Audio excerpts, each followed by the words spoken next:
inuulit ko, ngayon pa lamang re-record yung audio.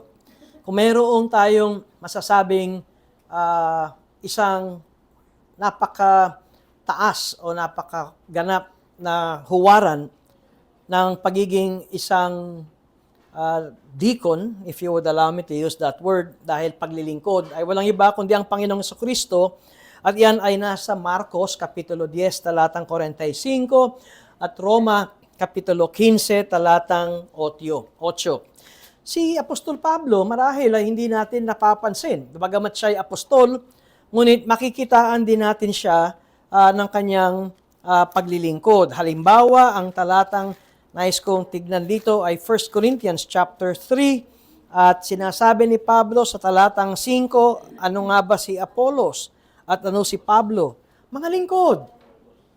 Nasa pamamagitan nila ay sumampalataya kayo. Ang point nito ay hindi lamang si Pablo ay apostol, pero pati si Apollos na sinasabing magaling na mangangaral, pero ang point ay sila ay mga lingkod. Ngayon, pag tinignan ninyo ang salitang ito sa wikang Griego, ay dito makikita ang pinagkuhanan ng tinatawag na mga diakono. And of course, sabi ko nga, ano ang turo ng Panginoong Jesucristo? Sino ang masasabi natin the greatest? Okay, si Jesus ang naging huwaran natin, pero sa atin, na mga anak ng Diyos, sa atin na mga mananampalataya, sino ang tinuro o sinabi ni Jesus na mga tinatawag na the greatest amongst the greatest amongst us na maging diakono? Ay tingnan natin muli yung Marcos Kapitulo 10 at binasa natin yung Mark 10:45. Umakyat tayo sa verse 43 nang sinabi ng Panginoon, subalit hindi gayon sa inyo. Ngunit ang sino mang ibig na maging dakila sa inyo ay kinakailangan maging lingkod ninyo. Ang point nito ay parabang hindi maganda yung titulo dahil ipinakikita ng Panginoong Jesucristo ng ang pagiging diakono ay lingkod at paglilingkuran ang lahat. At itong punto ng Panginoon, gusto mo bang maging pinakadakila? Ano ang dapat na makita sa iyo? Maging lingkod. Sa banal na kasulatan, particularly sa New Testament, ay masasabi natin dalawa lamang ang tinutukoy na, kung tatagalogin ko, opisina, 2 offices lamang. O kaya ito yung mga opisyal na ating makikita sa New Testament, no? Sa lokal na iglesia. At ito ay makikita natin sa Filipos 1, talatang 1. Pangalawa ay sa 1 Timothy chapter 3, talatang 3 hanggang sa sumusunod. At yung sa Roma 16 ay nabanggit din dito ang isang katangian, no, ng paglilingkod. Babae nga lamang siya at ang ngalan niya ay si Phoebe, na kapatid na babae na lingkod sa iglesia na nasa Cenchrea. Itong si Phoebe ay maaring masabi natin na benefactor, maganda ang kanyang pamumuhay at ang kanyang kayamanan ay ginagamit niya sa paglaganap ng salita ng Diyos. Nakita nyo, itong babaeng ito, kahit na mataas o mayaman ng katungkulan, ay ang kanyang pamumuhay at saloobin ay paglilingkod. Di ba? Hirap, no? Pagka ikaw ay bossing sa kumpanya, sa church kumisan, bossing ka pa rin. Hindi ganito ang church life na makikita natin. Pero pakinggan natin. Ang pinag-uusapan natin ay ang diakono sa iglesia. At saan nagsimula itong diakono na ito? At titingnan natin sa ating pag-aaral, what is a deacon? At pagkatapos ay ano ba ang mga biblical na kwalifikasyon ng isang diakono at ano ang kanilang mga tungkulin, ano yung kanilang mga responsibilidad bilang mga diakono. Sa pag-aaral natin ay matutuon ang atensyon ng diakono sa tinatawag nating physical, no, church's physical good. Sila ay naatasan na ang kanilang pangasiwaan ay ang mga bagay na pisikal sa lokal na iglesia. At hindi dahil pisikal lamang ang kanilang tungkulin, ay hanggang doon lamang sila. At makikita natin na bagaman nandoon ang atensyon, no, sa mga diakono is to the church's physical good, pero ang magiging bunga nito ay spiritual good ng isang iglesia lokal. Pampisikal ang kanilang tungkulin, pero ang bunga nito sa kanilang paglilingkod is the church's spiritual good. Hindi tayo siguro sanay na mabasa ito. Ang diakono ay shock absorber. Alam niyo shock absorber, kung kayo may sasakyan, siya yung tumatanggap ng lubak. Diba? Yun ang shock absorber. Siya yung tumatanggap ng humps. Pero swabe ka pa rin. Pero sa ilalim, kung siguro kung aaray ang shock absorber, ang daming aray nun. Aray. Pero swabe pa rin ang takbo. Nakita niyo yung diakono ganito. At hindi natin sinasabing ang iglesia ay lahat yan ay panay, ano yun? Ting! Mababait. Maraming sa church. May pangil. At ang tumatanggap ng mga pangil na pag-uugali ay ang diakono. Kaya nga shock absorber. At ikalawa, ang diakono ay mga servants. Yung mga lingkod. Yun yung mga, kaya yung nakita nating larawan kanina, saan ba yun?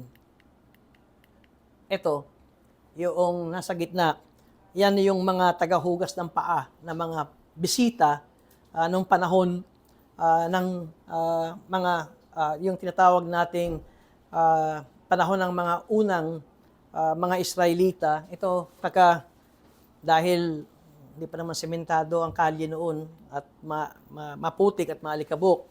Pagpasok mo sa bahay, diba, meron tayong kaugalian minsan, naghuhubad ng sapatos at doon sa pintuan. Ito ay isang alipin, isang servant ng kanyang tungkulin ay hugasan ng mga paang marurumi ng mga bisita ng kanyang amo. Kaya ipinakikita rin sa atin ang larawang ito ng pagiging diakono. Okay, so nakita natin, sabi ko, na ano ang deacon? Siguro sa panahon natin ngayon ay shock absorber at saka yung lingkod kanina. At sa madalit salita, ay kung shock absorber ito, para maging swabe ang kotse ng takbo mo, malubak ka man o ikaw ay dumaan sa humps, ang mga diakono, ang siyang tinatawag na unity builder ng lokal na iglesia. Siya ang kumikilos para magkaisa ang lokal na iglesia. Sabi ko nga, unity builder. Tsaka shock absorber. Kaya parang mahirap ito sa isang tungkulin na ikaw ay matawag ng diakono. Saan nagsimula ang pagiging diakono? Pagdilignan natin ang Gawa Kapitulo 6, kung pwede nyo akong sabayan, sa talatang 1, ng mga araw ngang ito, nang dumarami ang bilang ng mga alagad, nagreklamo mga Helenista laban sa mga Hebreyo, sapagat ang kanilang mga babaeng balo ay napapabayaan sa pang-araw-araw na pamamahagi. Salamat sa Panginoon at dumadami ang mga mananampalataya. Pero hindi dahil sa growth numerically ay lahat mapayapa. Kung minsan akala natin nandun ang blessing ng Diyos. Of course, dumadami ang mga mananampalataya, dumadagdag din ang problema. Meron ding mga issues na nangyayari. At ano ang issues na ito? Merong mga Hudyo na tinatawag na Greek-speaking Jews, o kumbaga ay mga mestizo na ito. At merong mga purong mga Hudyo na ang kanilang mga wika at ang tinawag nga rito ay sila ay mga Hellenista o mga Hebreyo, kaya parehong Hudyo, mistisong Hudyo, at purong Hudyo, pero sa dugo't laman ay masasabi nating galing kay Abraham. Pero dahil ito ay yung mga Hudyo na scattered, na ipangalat sa iba't ibang mga lugar, kaya ang kanilang salita ay salita na ng kanilang kinalalagyan ng mga bayan. Kaya Greek-speaking Jews at saka itong mga Hebrew na dala-dala pa rin nila yung kanilang tinatawag na mother tongue. At ano ang issue? Mayroong pagbabangayan. Dahil parang napapabayaan, may reklamo. Alam naman natin kapag reklamo ay negatibo. At nagreklamo ang mga Hellenista, sabi sa verse 1, laban sa mga Hebreyo sapagkat ang kanilang mga babaeng balo ay napapabayaan sa pang-araw-araw na pamamahagi. Tinawag ng 12, yung apostol, ang buong kapulungan ng mga alagad. At sinabi, hindi nararapat na aming pabayaan ang salita ng Diyos at maglingkod sa mga hapag. Alam niyo ba kung ilan na bilang nito? Ito ay more than 3,000 at ngayon ay nasa 5,000. Hindi pa kasama ang mga anak. Kaya, nagsimula sa 12 at pagkatapos ay naging 114 yung unang-unang mga alagad na nananalangin sa upper room. At nung bumagsak ang Pentecostes, kasi araw ng Pentecostes, at nang bumuhos ang Espiritu Santo, nangaral si Apostol Pedro, 3,000 ang nagsisi sa kanilang mga kasalanan at sumampalataya sa Panginoon. At nadadagdagan pang patuloy ang bilang. Mega church. At ano ang dapat na mangyari? Ang sabi ng mga apostol, hindi nararapat na aming pabayaan ang salita ng Diyos at maglingkod sa mga hapag. Kaya, mga kapatid, ngayon, sinong tinutukoy ng mga apostol? Mga mananampalataya. Sa panahon natin ngayon, church, lokal na iglesia. Mga kapatid, pumili kayo sa inyo ng 7 lalaking may mabuting pagkatao, puspos ng spirito at ng karunungan, na aming matatalaga sa tungkuling ito. Samantalang kami bilang aming bahagi ay mag-uukol ng aming sarili sa pananalangin at sa paglilingkod sa salita. Nasiyahan ang buong kapulungan sa kanilang sinabi at pinili nila si Esteban, lalaking puspos ng pananampalataya at ng Espiritu Santo, kasama sina Felipe, Procoro, Nicanor, Timon, Parmenas at si Nicolas na isang naging Hudyo na taga Antioquia. Kanilang pinaharap sila sa mga apostol at sila'y ipinanalangin at ipinatong ang kanilang mga kamay sa kanila. Wala tayong mababasa na titulo na diakono. Pero makikita natin ay meron silang tungkulin ng pagiging mga lingkod. At sabi ko nga, yung salitang diakono ay hango sa paglilingkod. At ito ang mga 7 kalalakihan na ito. Ngayon, bakit ko ba sinabing shock absorber itong mga diakono? Ngayon, imagine natin sa Acts 6, meron ng hinanakit ang kapwa mananampalataya. Di ba? Dahil sila mananampalataya, meron ng daingan, meron ng sinasabing, porket ba hindi kami purong-puro, napapabayaan kami. So meron ng tumatawag ng injustice. At ito ang tungkulin ng deacon.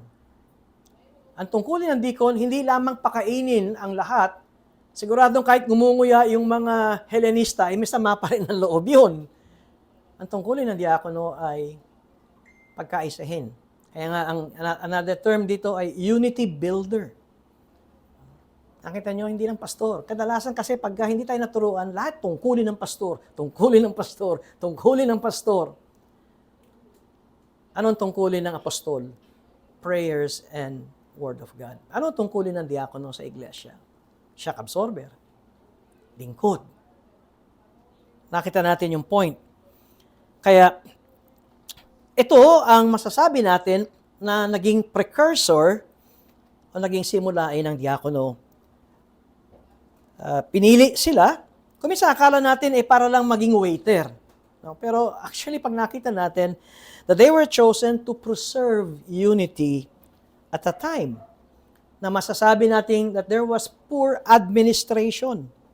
At dahil mayroong poor administration, nagkakalamat yung samahan ng mga magkakapatid sa isang iglesia lokal. Ngayon, pag binanggit natin ng servants, ang ibig sabihin nito ay naroon sila upang ang kanilang tungkulin ay sa mga practical na bagay. To handle the practical needs of the church. Sa gayon, ang mga apostol could devote themselves to leading the church sa pagtuturo at pangangaral ng salita ng Diyos at sa panalangin. Napansin niyo na naging mega church para bang purihin ng Diyos. Ang daming mananampalataya. Pero kinakailangan natin na magkaroon din ng maayos na administrasyon. At dahil dito na mayroong poor administration, kung minsan ay ganito tayo, reactionary. Ano ibig sabihin ng reactionary? Pag may problema, doon lang natin haharapin. Salamat at may banal na kasulatan para hindi na tayo maging reactionary, ay handa tayo kapag mayroong problema. Ngayon, pag binabasa natin ang New Testament, ay nakikita natin kung bakit pala may diakono. Maliwanag na meron naman talagang pastor, merong elder, pero bakit may mga diakono? Ngayon, ano ang qualifications na makikita natin sa pagiging diakono? Well, tingnan natin ang 1 Timothy chapter 3. Pag napansin ninyo, ang punto rito sa Acts chapter 6 at saka sa 1 Timothy chapter 3, ang mga diakono, ang kanilang, sa Acts 6, maliwanag na ibinigay ang kanilang requirements. Mga taong mabubuti, mabuting pagkatao, puspos ng spirito at ng karunungan. Kung ang deacons ay sa mga practical matters, hindi ba't dapat ang una natin pipilin ay yung merong administrative skills? Pero sa Bible, hindi. Character ang unang-una. Mabuting pagkatao. So, ibig sabihin, hindi dahil ikaw ay nasa corporate world o nandun ka sa upper level, ay qualified ka na maging deacon. Character ang tinitignan ng banal na kasulatan. Pumili kayo sa inyo ng 7 lalaking may mabuting pagkatao. Pangalawa, puspos ng spirito at ng karunungan. At kung titignan din natin, ang 1 Timothy chapter 3, verses 1 to 13, ay narito ang dalawang kwalifikasyon. Kwalifikasyon ng pastor o ng elder at pagkatapos ay kwalifikasyon ng mga diakono. Ngunit ang titignan natin dito ay yung sa diakono. Pero pareho ito. At sinasabi ni Apostol Pablo, tapat ang salita. This is a trustworthy saying. Dapat panghawakan natin to. This is a faithful saying. Naroon ang kwalifikasyon ng nagiging isang, sa Tagalog ko, obispo. Ang obispo ay overseer o tagapangasiwa sa iglesia lokal. Ngayon, pagdating ng sa diakono, sa verse 8, gayon din naman. Nandun yung koneksyon ng kwalifikasyon ng diakono at halos katulad ng kwalifikasyon ng mga pastor o mga namumuno o nangangasiwa ng iglesyang ito. Verse 8, gayon din naman ang mga diakono ay dapat na maging kagalang-galang, hindi dalawang dila, hindi nalululong sa maraming alak, hindi mga sakim sa masamang pagkakakitaan, na nag-iingat, na iniingatan ng hiwaga ng pananampalataya ng may malinis na budhi. Ang mga ito rin naman ay subukin muna. At kung mapatunayang walang kapintasan, hayaan silang maglingkod bilang mga diakono. Gayun din naman ang mga babae ay dapat na maging kagalang-galang, hindi mapanirang puri, kundi mapagpigil, tapat sa lahat ng mga bagay. Ang mga diakono ay dapat na maging tig-iisang asawa lamang. Ang ibig sabihin ng tig-iisang asawa, ikaw ang aking pinakamamahal. Yun. At yun yung kamatayan lamang ang magiging sanhi ng paghihiwalay natin. Hindi magiging issue sa atin na ikaw ay nagseselo sa akin sa ibang babae, ikaw lang. Yun yung sinasabing a husband of one wife. At pinamamahalaan ng mabuti ang kanilang mga anak at ang kanilang sariling mga sambahayan.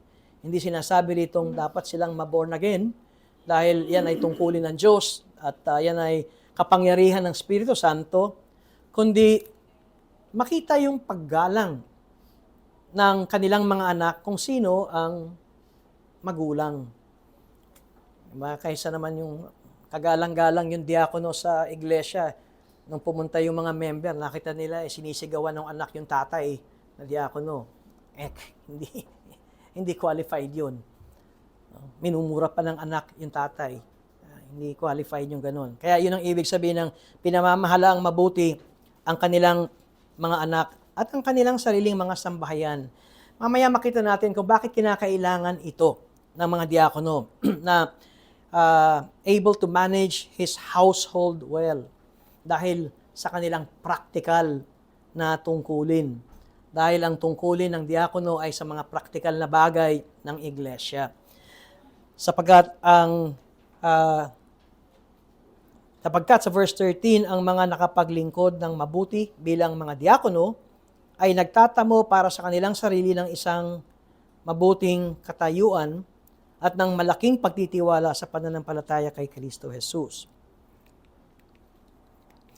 Ito ang mga biblical na kwalifikasyon na makikita natin sa mga diakono.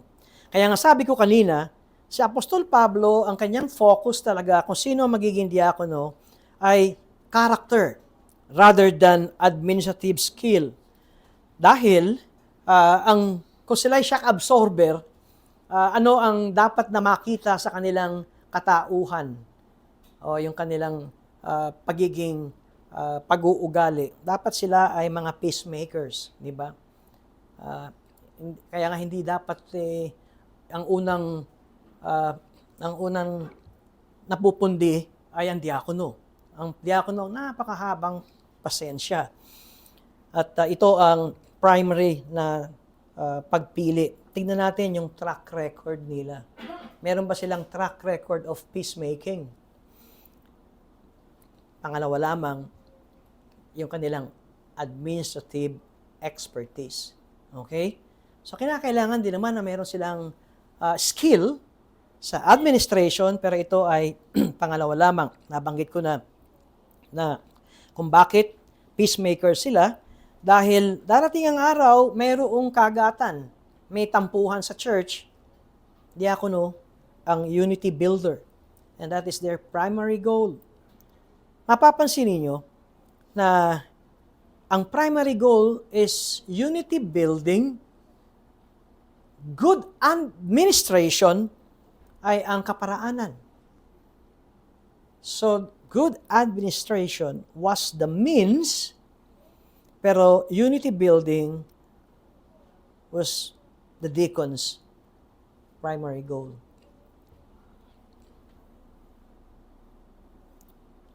Anong tungkulin ng pastor? Anong tungkulin ng obispo? Anong tungkulin ng elders? Sa 1 Timothy 5 verse 17, nakita natin that the elders are called to direct the affairs of the church. 1 Timothy 5:17, let the elders who rule well be considered worthy of double honor, especially those who labor in preaching and teaching. ang diakono ay tinatawag at nariyan to support that direction. Sabi ko nga, balikan natin yung Acts 6. Para ang mga apostol ay maigugol nila ang kanilang panahon sa pananalangin at pagtuturo ng salita ng Diyos. At naroon ang suporta ng diakono sa direksyong ito. Makita natin sa biblical church, sa New Testament, elders should make directional decisions while deacons facilitate congregational involvement to make that vision a reality. Mayroong mga ibang local churches sa kanilang tinatawag na polity, church polity o kaya church government, na ito ang mga elders, ito ang diakono. Sharing of power, hinati lamang at hinati dahil pagdating sa physical matters, diakono, pagdating sa spiritual matters ay ang mga elders. Actually, wala tayong makikitang ganun na model, biblical model ng mga diakono. Na kapag mayroong ginisto ang mga elders, susuri mo ng mga diakono. Tingnan muna namin, pastor, kung pasado sa amin yan. Parang ang nangyayari parang yung sa House tsaka sa Senate. Diba? Gawa na sa House, ibabato sa Senate, susuri muna namin kung pasado sa amin. Kaya nga minsan, ang tagal-tagal ng batas. Sasabihin ng mga congressman natin, tapos na sa amin yan O dinidribble pa ng mga senador So, kasi meron silang, para bang meron silang deliberating body. Wala tayong makikitang ganoon sa banal na kasulatan. Ang masasabi natin ay yung eldership led, pagdating sa pagdireksyon ng iglesia, nandun that the elders lead the ministry and then deacons facilitate the ministry. And the congregation does the ministry. Sa aking pag-aaral at 10 ng aking mga ginawang reference, mamaya makita nyo, ay ganito ang maliwanag na pagtuturo that there's biblical clarity sa role ng mga diakono. At napaka-importante, invaluable ang kanilang function for promoting peace and unity in our congregation. Inuulit ko, 2 lamang ang biblical offices ng Biblia. Elders and deacon. Walang misyonero. Walang evangelist. Ano pa ba? Merong office ng evangelist o merong office ng missionary. No, 2 lamang. It's either that you are an elder o kaya ikaw ay diakono. And yun din naman ang sinasabi ng ating Confession of Faith. Ang 1689, London Baptist Confession of Faith or Baptist Confession of Faith ay kinikilala that there are only 2 offices sa Bible. Elder o kaya diakono. Siguro pag tinignan natin ang passages na ito at sabi ko kung iaangat natin sa 1 Timothy chapter 3 verse 1 starting kasi ang verse 8 ay patungkol sa diakono. Masasabi natin, primarily, ang spiritual leaders of a congregation ay ang mga elders na tinatawag ding mga pastor. Dahil ang elders, ang kanilang function, ang kanilang duties to teach or preach the word and shepherd the souls of those under their care. Alam niyo, sa ating constitution ng church, ay meron tayong pagdating sa discipline. At ang number 1 under discipline is formative discipline. At anong ibig sabihin nito? Ang disciple ay nadidiscipline sa pulpito. Formative is through preaching and teaching. Kaya ito ang pangunahing tungkulin ng mga elders. Ano naman ang diakono? Napaka-importante ng role ng diakono sa kalusugan ng iglesia lokal. But, the deacon's role is different from the elders. Dahil ang biblical role ng diakono, kung kukunin natin sa Acts chapter 6, is to take care of the physical, ano pa, and logistical needs of the church. Di ba sila na yung hinayaan ng mga apostol, ng mga siwa, ng pagpapakain at distribution. Ngayon, kinakailangan mo ng administrative skills, kinakailangan mo ng logistical na skill. Ibig sabihin, pag sinabi nating logistics, sino mamamalengke? Sino magluluto? Sino ang kikilos ng lahat ng ito? Yan ang tungkulin ng diakono. Hindi tatawag kay pastor, Pastor, ano ba ang ulam natin sa umaga, sa tanghali, sa hapon? Pwede bang kayo na sumagot ng isang putahe, Pastor? Hindi ganito ang church na nakikita natin sa New Testament. And so sabi ko nga the biblical role of deacons is to take care of the physical and logistical needs of the church so that ang mga pastor can concentrate on their primary calling. At ang distinction is based on the pattern found in Acts 6, yung binasa natin kanina, na ang mga apostol ay magkaroon ng time that they would be able to devote themselves to prayer and the ministry of the word. Now, since ito yung primary calling ng 7 kalalakihan, na ang kanilang tungkulin ay to handle more practical matters in order to allow the apostles the freedom to continue their work, meron tayong makikitang division of labor.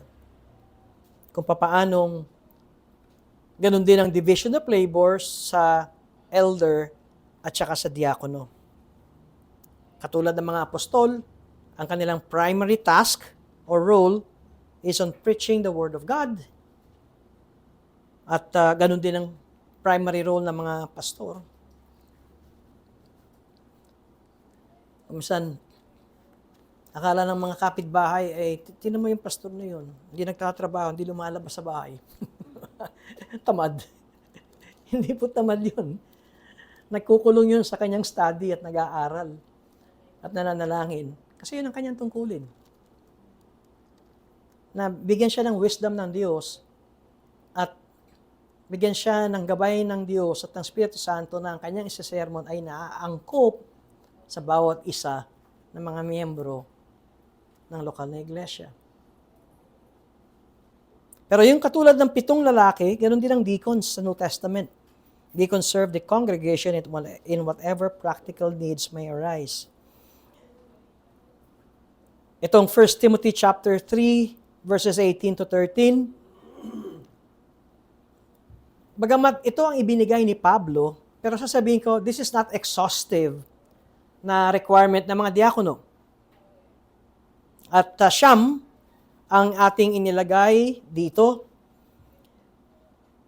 Kung sinabi ko kanina ay naroon sa 1 Timothy 3 verse 1, yung kwalifikasyon ng mga pastor o ng mga elders o matatanda sa iglesia, ay makita natin na merong similarities ang qualification ng mga elder sa diakono.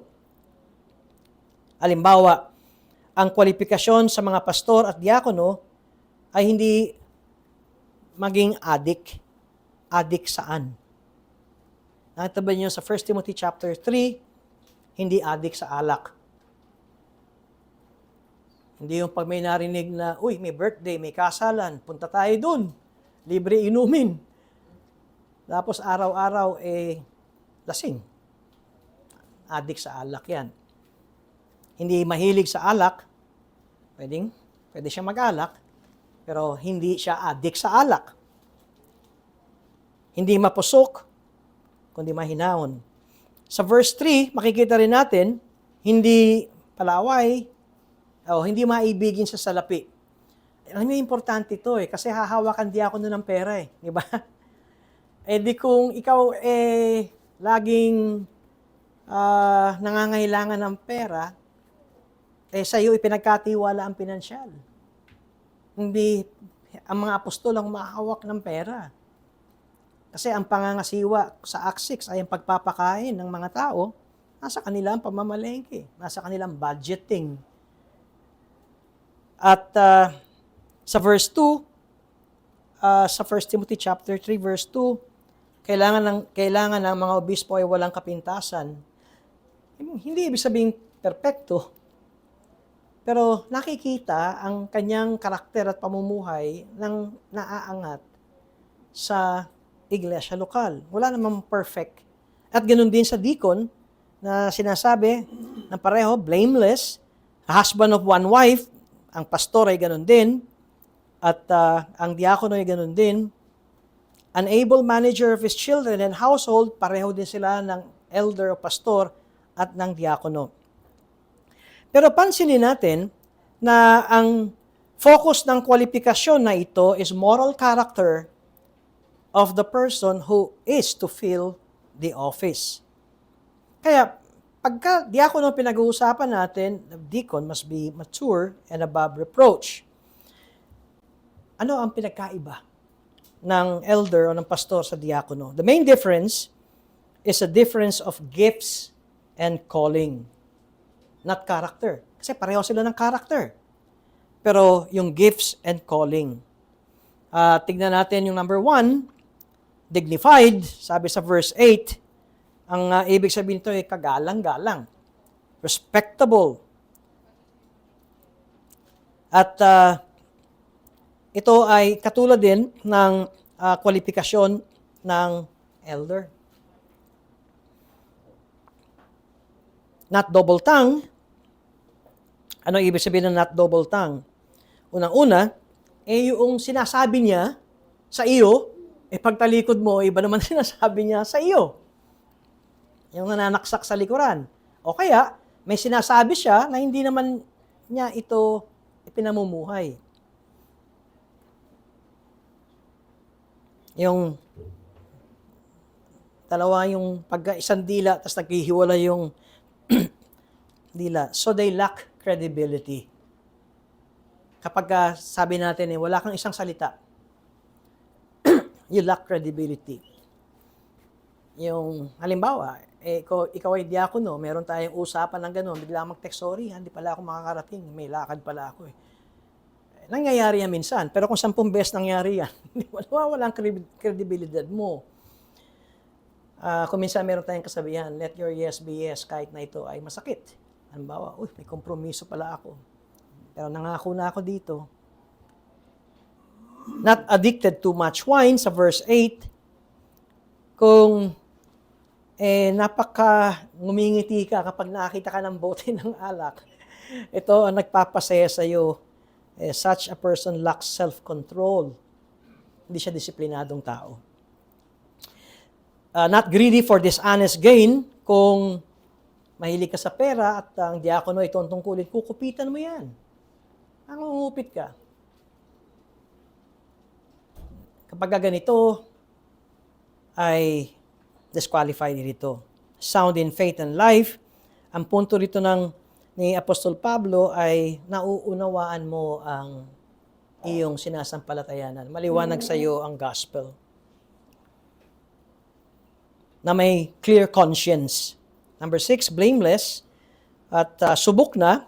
Ang ibig sabihin, bago ito naging diakono, ginagampanan na niya ang tungkulin ng pagiging diakono. Number 7, godly wife. Dahil ang iba, ito raw ay diakonesa, pero wala naman tayong nakitang maliwanag sa scripture na ang babae pwede maging diakonesa. Ang tinuturo nila ay yung si Romans chapter 16 verse 1, si Phoebe, pero hindi naman din ito matibay na tatayo. At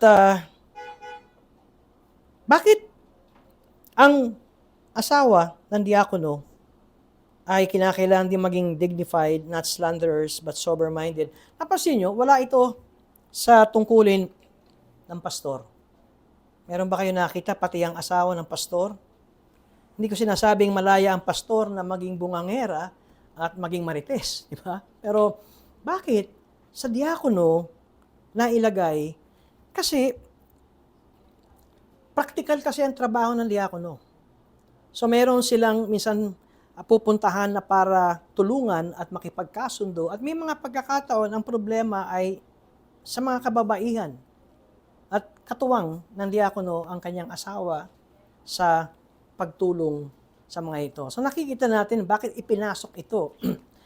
Kung yung asawa mo mas mainipin, at tama na yan, pwede na yan, tapos na yan. Tapos madaling sumabog, yun ang mga bagay na magiging isang paghamon because of the function ng diakono. And so, deacons' wives must be dignified, not slanderers, but sober-minded, faithful in all things. Ngayon, again, hindi tayo mahanap sa perfection. No, yung wife para bang hindi na makabasag pinggan. Alam naman natin na lahat tayo nakakaranas ng maling paggising. Di ba? Yung sasabi na mali siguro ang gising nito. Kaya ganyan yung kanyang ugali, masungit. Pero ang point ay nangingibabaw, lahat tayo ay mayroong pintas. Alam mo kung hanapan nyo ng pagkakamali ang lahat sa atin, mapupuno siguro. Hindi siguro mauubos yung pintas. Pero tanongin natin kung ano ang nangingibabaw. At sabi nga rito, ang deacon's wife must not be a slanderer or a person who goes around spreading gossip. Bago pa nauso si Marites, nasa scripture na yan.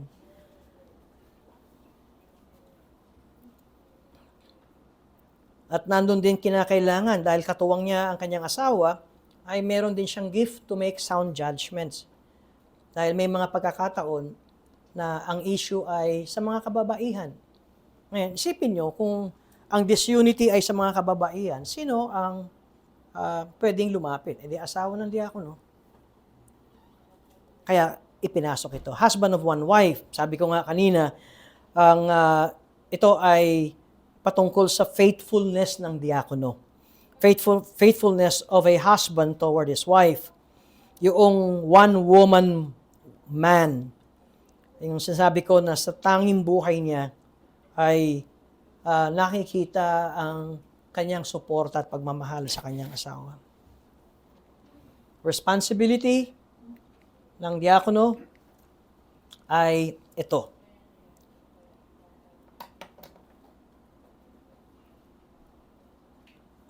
The role of the deacon is mainly to be a servant, lingkod. Wala tayong makikitang ganyan sa New Testament.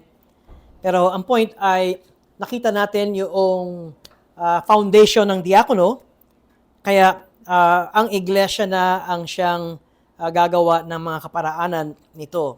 The church needs deacons. Sabi ko nga, kung makikita niyo yung logistics sa may bandang hulihan, at material support, so that the elders can focus on the Word of God and prayer. Kaya, pag nakita natin ang tungkulin ng diakono, ay sila rin yung nagbabantay sa pangangailangan ng kanilang pastor. At bakit?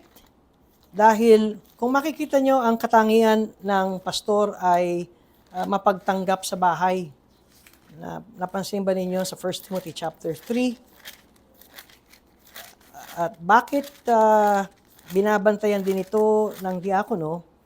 Dahil sinasabi dito na ang kailangan ng mga obispo, mga pastor ay walang kapintasan, asawa ng isang babae, mapagpigil, matino ang pag-iisip, kagalang-galang, mapagpatuloy ng panauhin, mahusay magturo. Ang mapagpatuloy ng panauhin, alam nyo, meron ako mga narinig na mga kwento kung bakit ayaw magpatuloy ng pastor na mga members nakakahiya ang bahay. Pangalawa, walang maipakain. Isipin nyo ko minsan, ang mga members, ang gaganda ng bahay, tapos yung pastor tumutulo yung kisame. Sino nakakakita nito? Diakono. Kaya, ang isang tungkulin ng diakono ay tignan ang pananalapi ng church at meron bang tayong maibibigay sa mga pastor. Nakakasakit ng loob. Ang isang dahilan ay hindi makapag-invite ay dahil dagdag gastos at nakakahiya ang bahay.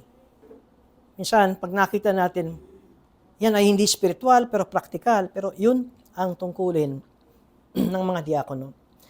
Maintindihan din natin kung bakit sinasabi sa tungkulin na ang diakono ay must be able to manage children and household well. At pag sinabi natin must be able to manage his household well, pati sa kanilang tahanan, pati sa budget ng tahanan ay marunong sila. Pagpalagay nyo, ang diakono ay panay utang, kaliwat kanan, harap at likod. Diba? Yun ang balita, utang.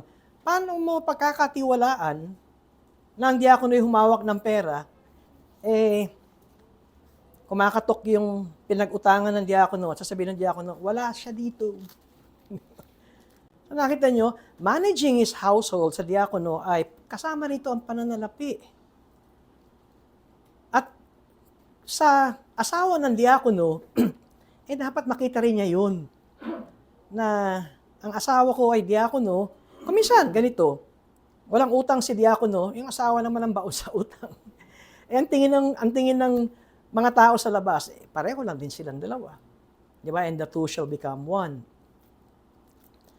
So, yun din yung point ng sinasabi ng katangian ng diakono. Sabi ko nga, the New Testament does not provide much information concerning the role of deacons. Kasi itong kwalifikasyon na tinignan natin, pag tinignan natin, karakter yan. Di ba? Karakter yan at saka buhay ng kanyang pamilya. Wala tayong mababasang function ng mga diakono pagdating sa mga bagay na ito. At kaya diyan, ang isang bagay pala na hindi ko nabanggit, wala sa katangian ng diakono na sila ay kinakailangan makapagturo.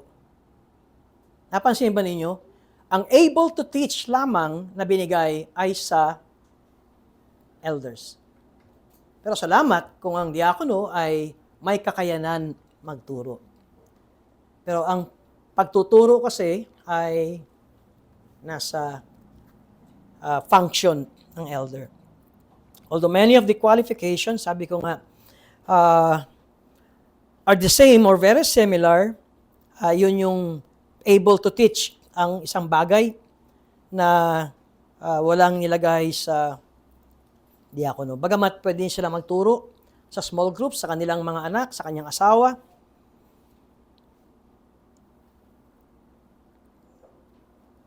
And secondly, wala tayong makikita sa tungkulin o sa kwalifikasyon ng diakono na karugtong ng katulad sa pastor na mapangasiwaan nila ang kanilang sambahayan at pagkatapos ay mayroong karugtong dahil kung bakit kinakailangan na kanilang sila ay maayos sa kanilang mga anak at kanilang sariling mga sambahayan. Sa 1 Timothy 3 ay sapagkat makita natin ito ay mayroong extension sa pangunguna at pamumuno nila sa kanilang iglesia. Ang diakono ay walang ganoon.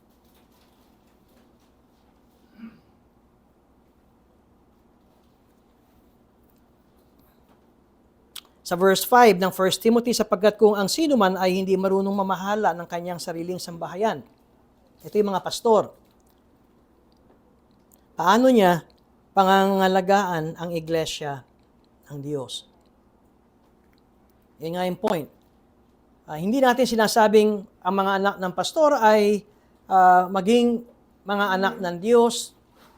Salamat sa Panginoon kung ang mga anak ng pastor ay lahat ay member ng isang lokal na iglesia. Kung hindi man sila mananampalataya, ay nakikita pa rin ang galang ng mga anak sa kanilang tatay na siyang pastor ng isang iglesia lokal. Ngayon kung walang paggalang ang mga anak, yun yung isang bagay na maaaring ma-disqualify ang isang elder. Wala ito sa diakono. Hindi natin ito makikita sa diakono. Bakit? Hindi natin ito makikita sa diakono. Dahil walang binigay na ruling position. Wala tayong makikita sa New Testament na masabi nating a ruling position or leading, nangunguna, leading position in the church, yan ay nasa pastor. Yan ay nasa mga elders. Paano yung dapat ang mga diakono ay masubukan muna bago siya mapabilang sa tungkuli o office ng deacon? Ang ibig sabihin ay nakikita na siyang gumagawa at kumikilos. Nung hindi yung pag nakatingin lang yung pastor, tsaka siya magwawalis, o kaya tsaka siya kikilos. Kahit walang nakakapansin, ito ay kanyang ginagawa. Mapapansin din natin sa pastor at elder, hindi sinasang-ayunan na ikaw ay bagong mananampalataya. Diba sa elder, hindi tayo tumatawag ng new convert. Mapanganib. Kasi kapag ka ikaw ay new convert at pinapalakpakan ka na nakikinig sa'yo, lalaki ulo mo. Sa diakono, ay walang ganun. Alam niyo bakit? Wala kasing gustong maging diakono. Gusto lahat maging amo. Diba kasi ang diakono ay servant. Kaya walang lalaking ulo ng diakono. Kasi siya nga yung the servant of all. Nakita niyo yung point? Hindi katulad ng elder, ng pastor. Alam niyo, mayroong mga ganito na ang gusto nila ay tignan sila hangaan ng maraming tao dahil ang galing nila magturo. Kaya yun ang binabantayan kung bakit not a new convert. He may become puffed up with conceit. At yun nga yung sinabi ko, ang pattern natin na masasabi ay sa Acts 6. Pero alam nyo, meron ba tayo makikitang sa Old Testament? Meron. Particularly ang turo sa Old Testament, huwag pabayaan ang mga mahihirap. Meron turo si Moises. At ang mga dayuhan. Bakit huwag pabayaan ang mga dayuhan? Kasi ang mga dayuhan, hiwalay sa pamilya nila. Hiwalay sa sariling bayan. Kaya sila yung mga mahihina. Kaya meron ding turo sa kautusan na kapag may dayuhan, strangers, ay inyo ring kupkupin o inyong tulungan. Pag nakita natin yung principle ng pagtulong at pagkupkup sa mga mahina at nangangailangan, ay meron tayong makikita na mga foundational teaching sa Old Testament. And so, masabi natin that the duties that deacons ang na maging responsible for today, ito. At the deacons could be responsible for managing the church property. This would include making sure the place of worship is prepared for the worship service, cleaning up, and running the sound system. Ginagawa na po yan ng ating diakonong si Ato. Baka hindi nyo alam, Sabado ay narito na siya at naglilinis. Minsan, may customer yan may repair. Sorry, naglilinis ako ng church. Kung pagpasok nyo, malamig yung aircon, siya ang pinakamaaga. Binubuksan na yung air conditioning. Kung pagpasok nyo, mabango amoy downy kasi nag-downy siya. So, nakikita nyo ang practical. Practical, gusto nyo bang mag-map? Gusto nyo bang pumunta ng maaga? Kung na-appreciate nyo yung toilet natin na malinis, siya rin yun. Nung Boy Scout kami, latrine commander ang tawag nun eh. Naalala ko nun. I will appoint you to be a commander. Yay! Pagdating, anong trabaho? Latrine. Ha? Sa kubeta.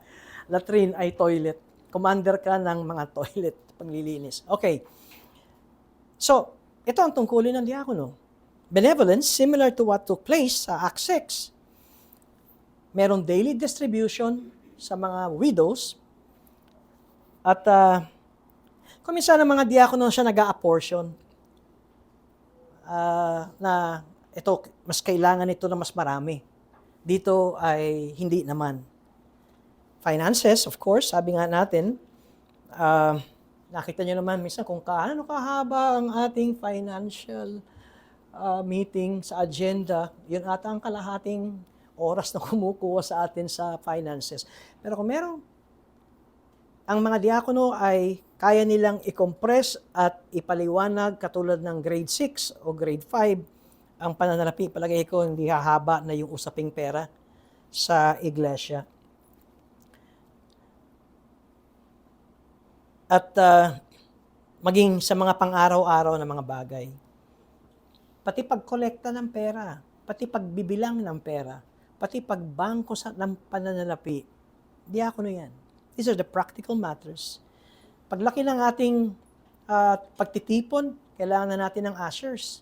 Diba? Yung magwe-welcome sa atin. Kumisan, kailangan natin ng mga nagta-traffic. Traffic.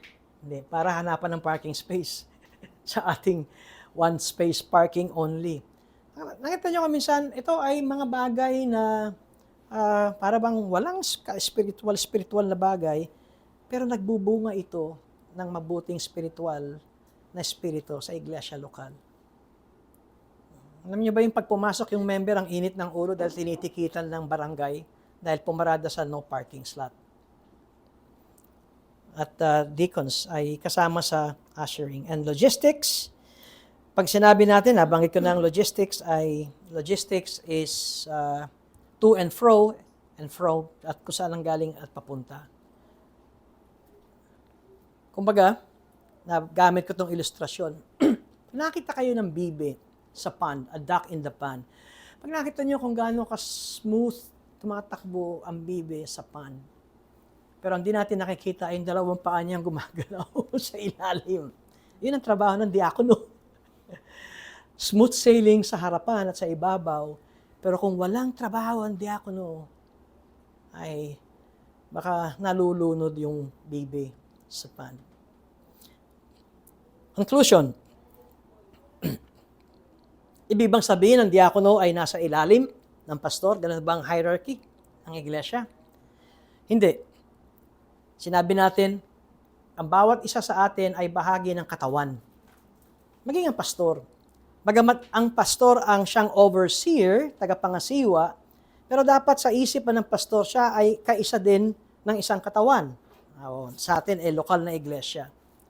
Pero saan papasok dito? Sa kanilang tungkulin, sa kanilang function. Tulad ng Trinity, nakita nyo yung pagpapasakop ng Panginoong Jesucristo sa kanyang Ama, pero pareho silang Diyos. Ang Ama ay Diyos, ang Anak ay Diyos, ang Espiritu Santo ay Diyos, pero hindi tatlong Diyos, kundi isang Diyos. May kanya-kanya silang mga gawa. Ang Ama nagsugo sa Anak, sumunod ang Anak sa Ama, ang Anak ay sumunod din sa siya'y mapako sa krus. At nung umakyat ang Anak sa pagkabuhay na muli, ang Anak ang nagsugo sa Espiritu Santo, sumunod ang Espiritu Santo. At kung kaya tayo ay na-born again. But these three ay isa. Sa iglesia ay, sabi ko nga, ang pinagkaiba ay ang calling at ang gifting. Pero sa mata ng Diyos, tayong lahat ay isa. Kaya inuulit ko, nung binabasa ko ang mga deacon ng mga sinaunang panahon, ang tungkulin ng deacon ay i-check and balance ang elder. Parang sila yung tagabantay. Sobrang na yun. Sobrang na yung ginagawa mo, pastor. At hanggang dito ka lamang, pastor. Kami yung sa material, kayo yung sa spiritual. That is an unbiblical attitude. Dahil ang tungkulin ay dapat ang elders at ang deacon ay isa. Magkaisa. Isang direksyon. Pero ang tungkulin, ang diakono ay tiyakin na ang mga pastor ay magbigay ng panahon sa pananalangin at pagtuturo. At ang sasabihin ng diakono, Pastor, wag mo nang alalahanin yan, kami na ang bahala dito sa mga practical matters. May tanong ba kayo? Questions?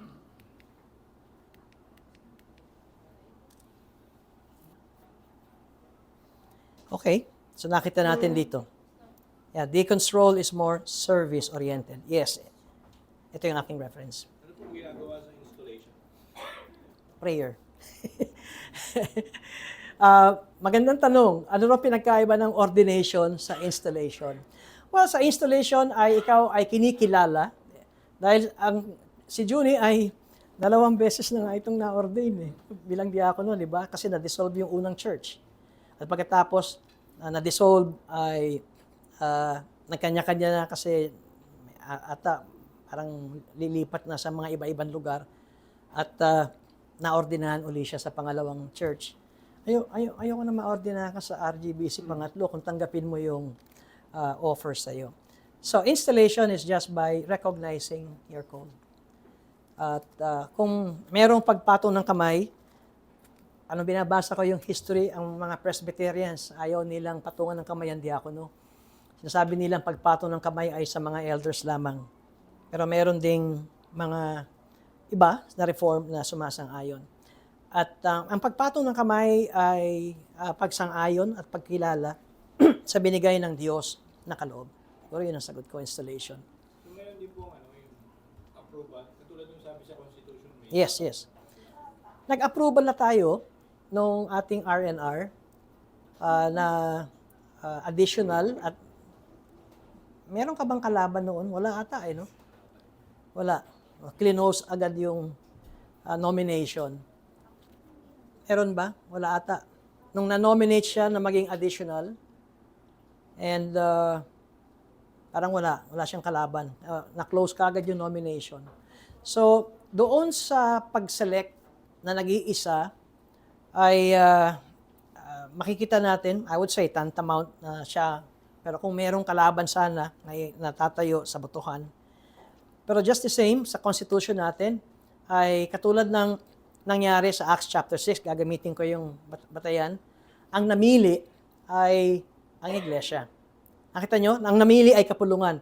Silang namili ng 7 lalaki. Pinagkatiwala ito ng mga apostol sa multitude ng mga mananampalataya.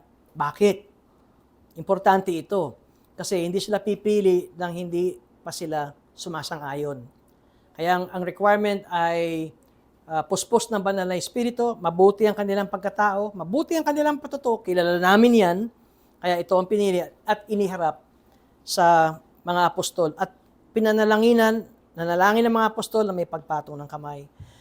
Pagdating kay Junie, once na ito ay kanyang tinanggap at muli tatanungin ang iglesia, pero nangyari na nga sa ating annual meeting na yung pag-nominate sa kanya ay isang bagay na rin ng pagpili ng congregation ng kung sino magiging karagdagang diakono.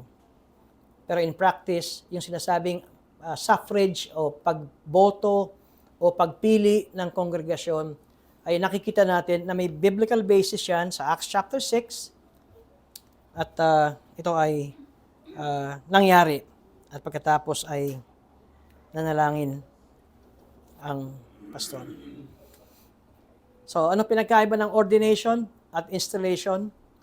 Sabi ko, hindi na siya i-ordinahan bilang diakono dahil siya ay diakono naman talaga ng isang Reformed Baptist Church at nag-transfer lamang ang kanilang membership dito. And so now, installation is now we are recognizing yung kanyang function and gift at kung tatanggapin niya, 1 linggo na lamang yan, ay April 21, ay siya ay may tatalaga or may install na karagdagang diakono. Ang question ko, Pastor, normal ba sa iglesia na merong conflict or merong disagreement ang elders at ang diakono? May iwasan yan kung ang elder at diakono ay merong regular na pagpupulong. Kung minsan, dapat doon sa meeting ng tinatawag nating office bearers, nangyayari yon. Pero ito ay hindi lumalabas sa iglesia kasi nare-resolve yon sa office bearer or officers meeting. Nangyayari dahil hindi naman laging lahat tama ang pastor. Hindi naman din lahat laging tama ang diakono. Pero ang dapat na nangingibabaw dito, kaya tayo narito at kung bakit tayo ay tinawag ng Panginoon tungkulin ito ay para sa kaayusan ng Iglesia ng Panginoon at ikaluluwalhati ng ating Diyos. So, nangyayari. Pero it must be doon sa officers meeting, hindi sa Iglesia. Yeah. Nangyayari po ba na parang if within his term po, mawawalan po yung deacon ng desire na mag-serve tapos or parang mawawalan po siya ng motives Yeah. para po para na hindi na katulad nung nung level of performance niya nung umpisa kaya siya na lagay doon. Tas basta po parang mawawala po yung motive tsaka yung desire niya. Maganda yung sinabi sa 1689 na siya ay mananalangin at mag-aayuno. So, kung nare-recognize, nakikita na ng church ang kanyang tungkulin ay manalangin at mag-ayuno, at narinig na natin kanina yung liberty of conscience, kung sa kanyang sarili sinasabi niya na ako ay mag-step down as a deacon, ay malaya niyang gawin. Pag tinanong ng pastor, bakit, ay maaring kanyang sinasabi na sa tingin ko, ako na mismo ang nagdi-disqualify sa sarili ko. Or perhaps ay dahil meron pang mga ibang dahilan na hindi niya magagampanan ang kanyang tungkulin as church deacon sa mga practical matters. Hindi siya mapipigilan doon. Same Bagamat- din po sa Sige. elders po. Same din po ba yun sa elders? Yeah. Sa elders, ang sinasabi, kung ang sino man ay naghahangad ng maging obispo, siya ay nagnanais ng mabuting gawain. Merong mga pagkakataon, ang elders din mismo nagsasabi na para bang, although walang term, no, ang office ng elder at office ng deacon, sa mga Baptist na alam ko ay walang term. Sa Presbyterian, merong term. 1 year, 3 years, tapos boto uli. Pero sa Baptist na walang term ay nangyayari na merong mga elders na sinabi niyang, I will step down dahil sa aking pagsusuri ay hindi na ako qualified na maging elder. Of course, hindi ganun kadali yun. Maraming pagtatanong at yung pagsusuri. Bakit? Anong dahilan? Okay. Pwede rin ba pilitin ang isang church yung basis makapag-appoint ng deaconess o bahay naman sa Romans 16:1? Wala. Ang problema sa diakonesa ay hindi tayo makakakita ng matibay na biblical support. And besides, pag nakita natin talaga sa umpisa, ang mga leadership ng mga functions ay binibigay sa mga lalaki. Naalala ko yung tanong mo noong kung meron bang pastor na mag-step down. Alam ito ng mga charismatic. Dati nagsabi na akong mag-step down ako.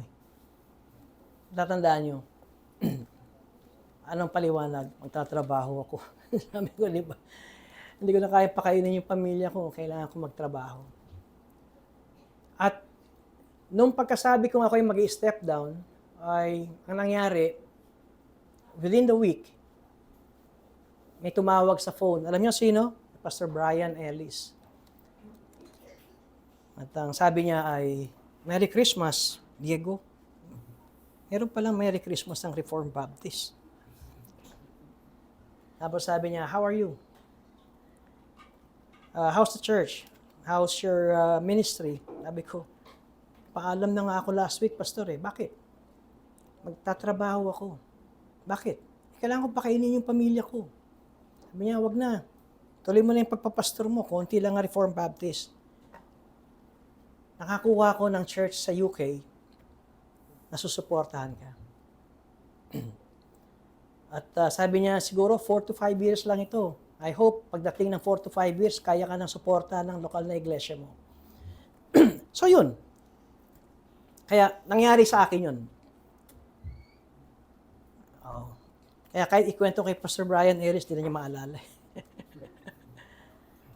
Watisham Church yun. Maalala ko, Pastor, linggo, in annual meeting, na-nominate nga ako, no? Salamat sa nomination nyo. Pero hindi ko maalala kung nagbotohan tayo para ma-approve yung nomination na yun. Tinitingnan ko yung current constitution natin, kailangan sa elders, may 80% majority vote. Pero sa deacons, walang ganun na provision. Pero I was thinking baka it goes without saying na yung appointment requirements ng elders, baka ganun din sa deacons. And then nakalagay din sa elders, sufficient time should be given, in the sense na iniisip ko, siguro there will come a time na dapat lumabas kami ni Ami, tapos mag-usap-usap kayo. Baka dito hindi malaya mag-usap-usap kasi nandito kaming dalawa. So yun ang dalawang bagay na yun. While there was a nomination during the annual meeting, I'm not sure if there was a clear vote approving that nomination kasi sa elders may 80% majority vote. And pangalawa, baka kailangan mag-usap-usap kayo na wala kami. Thank you, Pastor. Unang-una, kung babalikan natin yung minutes of meeting, absent yung mayroong tawag ng minutes of meeting natin. Pero, as I remember, if my memory serves me right, nagkaroon ng nomination at sa nomination na yon ay na-close kagad yung nomination at dahil kung bakit walang naging botohan, pero yung spirit and attitude ng nomination, dahil walang ibang na-nominate as deacon, ay single out talaga ikaw. Kaya lang, bakit walang nagkaroon ng botohan? Kasi walang acceptance. Baka bigla mo kasi sinabi na, teka muna. And following our confession of faith, ay kung sa elders ay merong bibigyan ng time ng prayer and fasting, at kung titignan natin yung moral qualifications ng diakono, likewise, so pwede rin isama natin ang diakono ay na kapag ito ay na-nominate sa office ng deacon, ay bigyan din ng time. Kaya, usual procedure, sabi ko nga, ay once na-accept, just to make our record straight, ay magkakaroon ng suffrage or botohan. Ang congregation, tinatanggap ba natin ang ating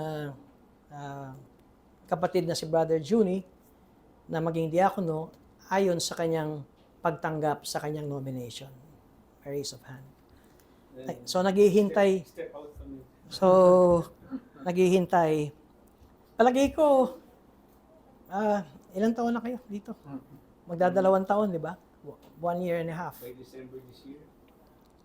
By December this year, maaaring hindi alam ng iba, ay kumikilos na si Juni noon sa pagtulong kila Deacon Manny, Deacon Ato.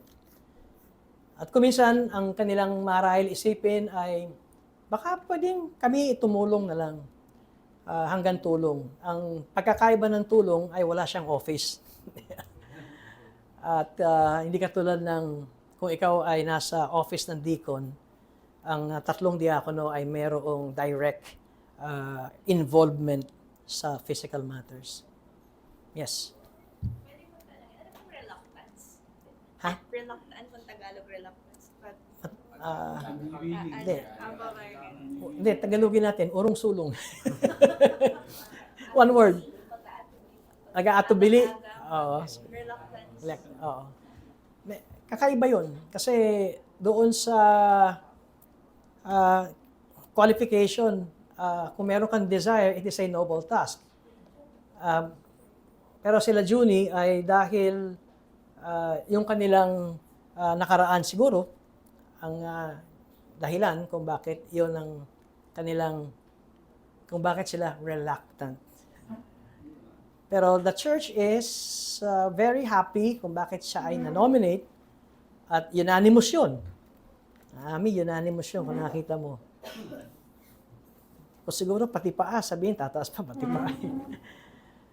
At kung bakit, dahil palagi ko nakita ng mga RGBC members na maliwanag naman na talagang may gift and calling si Juni. Sabi ko, mas matanda pa yan sa RGBC. So pagdating sa experience ng shock absorber, palagi ko naranasan na niya ng maraming beses kung paano maging shock absorber sa church. At servant, no, kung meron pa kayong maipupula sa kapatid natin, gusto ba niyo ng guarantee letter? Nakita niyo yung puso niya, di ba? Kumari, kung gusto niyo makatulong sa mga, hindi nga namin alam yun eh. Kung di ka dumating, di namin alam yung GL eh. Okay, so may tanong pa? Yes, tanong. Yun lang, kanina unang pinag-ibig niyo. Okay lang. Sige. Yung katangian ng isang diakono. Kasi dito naka-enumerate dito sa 1 Timothy 3, magmula verse 2 pababa. Pagdating, siyempre, ito, naka-enumerate dito. Isa sa enumeration, binanggit dito, ano ba yun? Verse 11. Gayon din naman ang mga babae ay dapat na maging kagalang-galang, hindi mapanirang puri, hindi mapagpigil, kundi mapagpigil, tapat sa lahat ng mga bagay. Kung hindi to diakonesa, sino Yun ang to? isang posisyon ng iba na tinutukoy na ito ay diakonesa. Dalawa ang paliwanag. Pero karamihan sa mga reform ay pinapaliwanag kung bakit hindi maaring maging diakonesa dahil ito ay isang leadership na role. Tungkulin ito sa church, officer ito ng church. Pagdating sa pagiging church officer ay lalaki. Pero tuturo nila yung Romans chapter 16 verse 1, si Phoebe, na tinawag na tagapaglingkod. Pero mahina yung kanilang position. Una-una, pag tinignan natin ang Acts 6, mga lalaki ang pinili.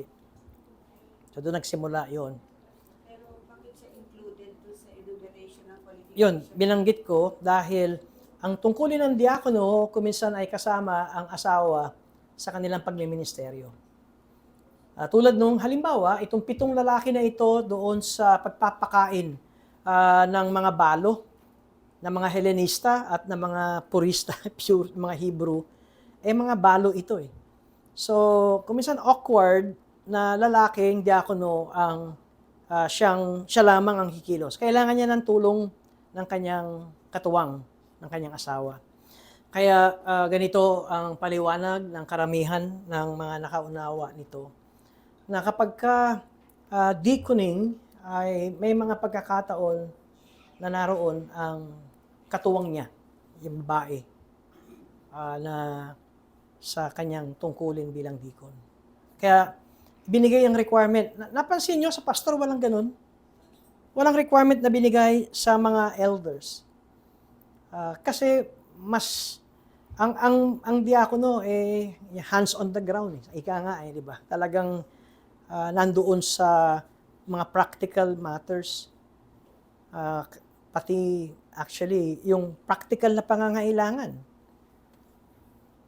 At may mga ika nga may woman's touch ba sa ministry na hindi nakikita ng mga lalaki pero nararamdaman ng mga kababaihan. At doon papasok yung asawa ng diakono. Oo. Yun ang paliwanag kung bakit hindi diakonesa dahil sa Acts 6 walang diakonesa, lalaki. 7 men of good report. Okay? And so, kung sinasabing sila Juni ay lalabas, meron naman tayong group chat. Ang hinihintay na lamang natin ay, actually, hindi naman yung church. Kayo hinihintay. So, hindi naman nagmamadali ang RGBC. Bago matapos ang araw. Hindi naman. Pero, kung ito ay tatanggapin, pwede tayong magbotohan sa group chat. Sinasang-ayon naman ng SEC yun di ba? Tama ba na magkaroon tayo ng meeting online? Wala nang tanong? Oo. So, yun yung... gutom na kami. Tayo po ay manalangin. Salamat po Diyos sa paksa na ito. At nawa ito pong aming napag-aralan ay magkaroon po ng maliwanag na pagkilos ninyo at udyok sa puso ng aming kapatid na si Junie, na may pagsang-ayon din po ni Ami. At makita po namin na ito ay isang noble task. Ito ay isang mabuting gawain na matawag na inyong mga namumuno sa inyong lokal na iglesia. At ang inyong kalooban, nawa ang siyang mangyari sa Redeemed by Grace Baptist Church patungkol po sa paksa na ito. Sa ngalan ni Jesus. Amen. At awitin natin itong ating closing hymn.